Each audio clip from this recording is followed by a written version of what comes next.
भारत में अलग अलग संस्कृतियों के लोग रहते हैं। उनकी वेशभूषा, खान पान और मान्यताएं एक दूसरे से अलग हैं। इसी कड़ी में आज हम आपको एक ऐसी जनजाति के बारे में बताने जा रहे हैं जहां पर शादी होने के बाद दुल्हन दूल्हे के घर नहीं जाती, बल्कि दूल्हा दुल्हन के घर पर आता है। ये एक मात्र सत्तात्मक समाज है। इस जनजाति में वंशीय परंपरा माता के नाम पर चलती है। इस जनजाति में घर परिवार के सदस्यों का भार पुरुषों की जगह महिलाओं के कंधों पर होता है। आपको जानकर भले ही हैरत हो, लेकिन ये सच है। महिलाएं हर वो काम करती हैं जो अमूमन दुनिया भर में पुरुष करते हैं। ये बात भी सच है कि इस समुदाय के पुरुषों को शादी के बाद पत्नी के साथ ससुराल में जाकर रहना पड़ता है। खासी जनजाति की जो लड़कियां होती हैं वो माता पिता के साथ ही जिंदगी भर रहती हैं, जबकि लड़के अपने माता पिता का घर छोड़कर अपने ससुराल जाकर रहने लगते हैं। कहा जाता है कि खासी जनजाति का हर पुरुष घर जमाई बनकर रहता है। खासी समाज में इसे किसी तरह का कोई अपमान नहीं माना जाता, बल्कि ये उनकी संस्कृति का एक हिस्सा होता है। और तो और यहाँ बच्चे पालने का काम भी पुरुषों का ही होता है। शादी से पहले बेटे की कमाई पर उसके माता पिता का हक होता है और शादी हो जाने के बाद उसकी पूरी संपत्ति पर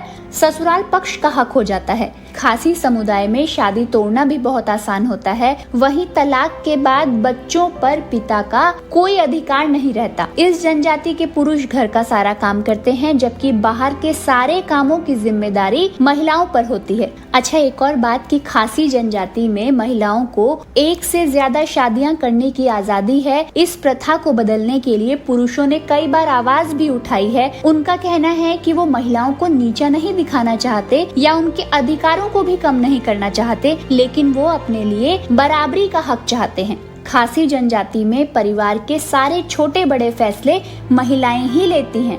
यहाँ के बाजारों में दुकानों पर भी महिलाएं ही काम करती हैं। यहाँ मात्र सत्तात्मक परंपरा है। इसके तहत सरनेम और संपत्ति माँ से बेटी के नाम की जाती है। आमतौर पर बच्चे का नाम पिता से जुड़ा होता है, लेकिन इस समुदाय में ऐसा नहीं होता। खासी समुदाय में सबसे छोटी बेटी को विरासत का सबसे ज्यादा हिस्सा मिलता है। अविवाहित भाई बहनों और संपत्ति की देखभाल भी करनी पड़ती है। इस समुदाय में घर की जमीन जायदाद और विरासत बेटियों के नाम पर होती है और वो ही आगे की पीढ़ियों में इस परंपरा को बढ़ाती हैं। आमतौर पर लोग लड़कों के जन्म लेने में खुशी मनाते हैं, लेकिन इस समुदाय में ऐसा नहीं है। खासी जनजाति में लड़कियों के जन्म लेने पर खुशियां मनाई जाती हैं। वहीं लड़कियां पढ़ने के लिए घरों से दूर शिलोंग जाती हैं। वहां पर ये ग्रेजुएशन और इसके आगे की पढ़ाई पूरी करती हैं। वहीं कहा जाता है कि इस जनजाति के जो पुरुष होते हैं वो ज्यादा शिक्षित नहीं होते। इसके अलावा यहाँ की महिलाओं को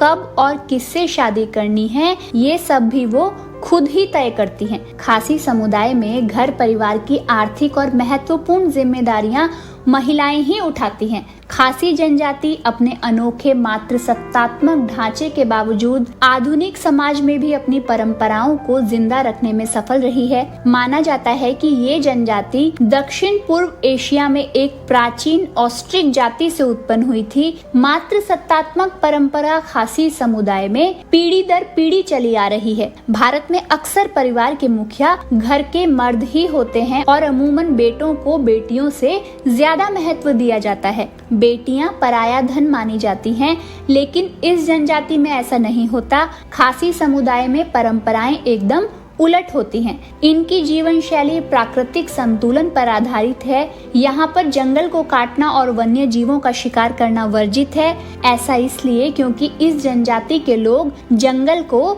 देवताओं का घर मानते हैं। नदी, पहाड़ और पेड़ों की पूजा ही इनके आध्यात्मिक जीवन का हिस्सा है। कुल मिलाकर ये जनजाति समाज, पर्यावरण और महिला सशक्तिकरण का अद्वितीय उदाहरण पेश करती है। भारत, बांग्लादेश और असम, मेघालय की पहाड़ियों में बसी इस अनोखी खासी जनजाति के बारे में आपका क्या कहना है? कमेंट करके हमें बताइएगा जरूर। देश और दुनिया से जुड़ी ऐसी ही अजब गजब रोचक जानकारियों के लिए हमारे साथ जुड़े रहें। चैनल पर नए हैं तो सब्सक्राइब करना ना भूलें और साथ ही बेल आइकॉन को भी हिट कर लें ताकि हमारे नेक्स्ट वीडियो का नोटिफिकेशन आपको मिल जाए। जल्द ही फिर मुलाकात होगी। शुक्रिया।